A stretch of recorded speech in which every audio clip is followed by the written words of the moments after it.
El día de hoy me corresponde lo que es el albacea. Siguiente diapositiva, el origen de la albacea dice que históricamente tiene sus orígenes en el derecho romano, pero que específicamente tenía que ver con lo que era el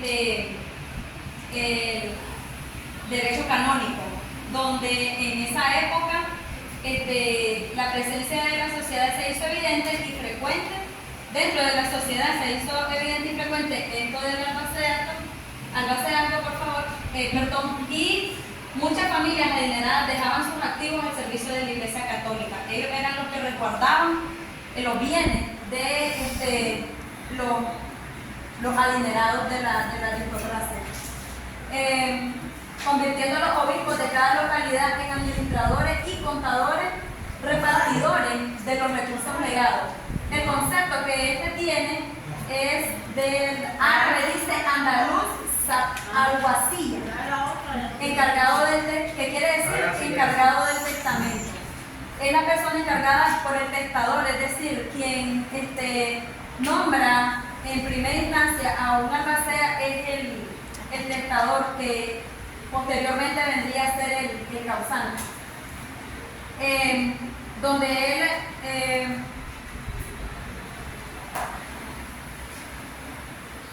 está encargado de cumplir la última voluntad del causante y custodiar sus bienes, el caudal hereditario. En el Código Civil se encuentra en el artículo 1303, albacea o ejecutor testamentario, que es la persona a quien el testador encarga el cumplimiento de su voluntad. La función del albacea. En las funciones más comunes que se delegan al albacea incluye la interpretación del testamento, administrar, contar y partir los bienes de la herencia.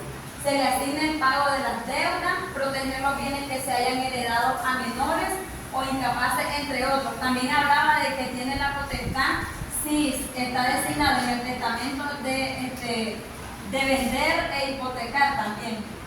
En el Código Civil nuestro Código Civil, en su artículo 1310, las facultades del albacea serán las que se designen el testador con arreglo a las leyes, y si no las hubiere designado, el ejecutor testamentario tendrá todas las facultades que según las circunstancias sean necesarias para la ejecución de la voluntad del testador.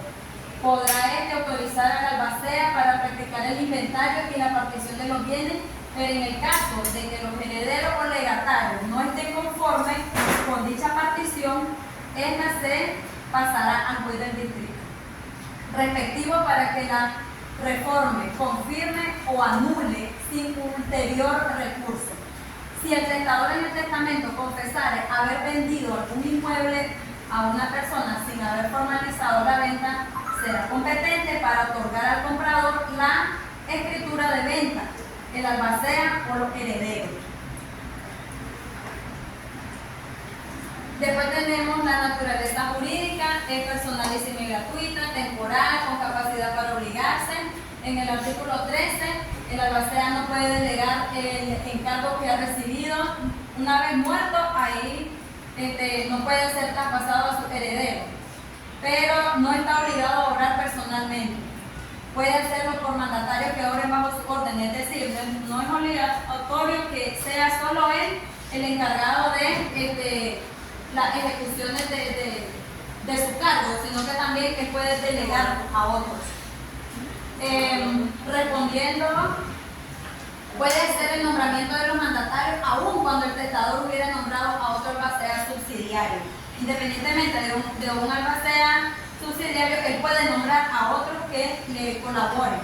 En el artículo 1326, a distancia de cualquiera de los interesados en la sucesión señalará un plazo razonable dentro del cual comparezca el albacea a ejercer su cargo, es decir, tiene tiempo, tiene término, y podrá el juez, en caso necesario, ampliar por una sola vez el plazo. Si el albacea estuviera en mora de comparecer, caducará su nombramiento. En su artículo 1307, incapaz de recibir un legado hecho en el testamento, es decir, si él recibe un legado no puede ser albacea, es lo que yo entendí. Puede ser ejecutor testamentario, puede ser, es decir, si en testamento a él le dejan alguna propiedad como legado, él no puede ser albacea. Sí puede. El que no puede es el notario. ¿Qué dicen ustedes? En el caso, sí, perdón, es cierto, me estaba confundiendo. En el caso de la albacea sí puede recibir. También los herederos, legatarios, los testigos del testamento, pero no es notario, ahí está. No es notario ante quien se hace. Él es el que no puede recibir nada y ser albacea al mismo tiempo. Siguiente, próximo. Next. En la conclusión de la naturaleza, tiene una naturaleza Quiero que quede claro eso. Busquen el artículo 1305. ¿Qué dice el artículo 1305? A ver. Ya vamos.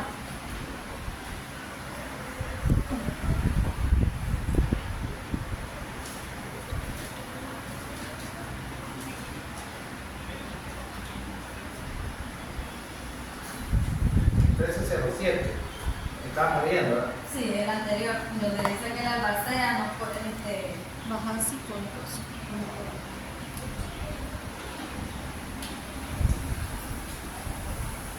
El 1308. El 1308, busquen el 1308. Para que quede claro esto. Miren, a ver.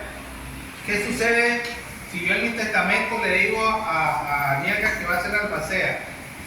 Listo. Y que por eso yo le voy a dejar una propiedad. Listo. ¿Puedo o no puedo? ¿Puede ella o no puede? ¿Qué dice el 1308? Sí se puede. Si el testador ha hecho un legado a la albacea, la ejecución de su testamento, la albacea no puede pretender el legado sin aceptar las funciones desde el punto testamentario. Dice sí puede. Siempre y cuando acepte ser albacea, él va a poder recibir eso. Pero oigan lo que dice. Legado no es una herencia. No lo puede nombrar heredero. A ver, yo puedo nombrarlo a ustedes tres herederos y uno de ustedes que sea albacea. ¿Se puede o no se puede? ¿Por qué? Sí ¿A se dónde puede. dice? Sí puede. Sí se puede. ¿A dónde dice? Albacea. A mí háblenme con los artículos. Tienes que regresar. ¿Qué dice? Bueno, continuemos, ahí vamos a ir llegando. Entonces, en la conclusión de lo que es la naturaleza jurídica, su naturaleza jurídica es la de un mandatario post-mortem, es decir, una especie de gestor del interés del testador que se convierte por sus facultades y función en un cargo especialísimo y de confianza. Los tipos de albacea, existen 3 tipos de albacea: el testamentario, el legítimo y el dativo. El testamentario es el que es nombrado por el testador el dueño de la propiedad. Pues. El legítimo dice que es nombrado por los herederos. En esa parte no la entendí, me supongo yo que si son varios herederos eligen a uno entre ellos para que sea el albacea, en lo que es Legítimo. el albacea legítimo. ¿En qué artículo es ese? No, ese estaba en el... Libro. No, esa es parte de la investigación que me sale a mí. Sí. Después que yo lo menciono en el artículo. Y el dativo que es elegido por el juez en caso de que los herederos no se pongan de acuerdo y cuando no hay heredero. Es decir, aquí está uno de más. En todo caso, diría yo que es legítimo. Esto puede ser también por el alcance de sus facultades, puede ser en albacea universal o particular, y en número puede ser singular o plural. En el Código Civil, en el 1329, habiendo 2 o más albaceas con atribuciones comunes, todos ellos obran de común acuerdo, el juez admitirá las discordias que puedan ocurrir entre ellos sin ulterior recurso. Esto se refiere cuando son más de un albacea que haya sido elegido por el testador o por el juez en este caso. Ok, muy bien, no se preocupen. Después si hay alguna duda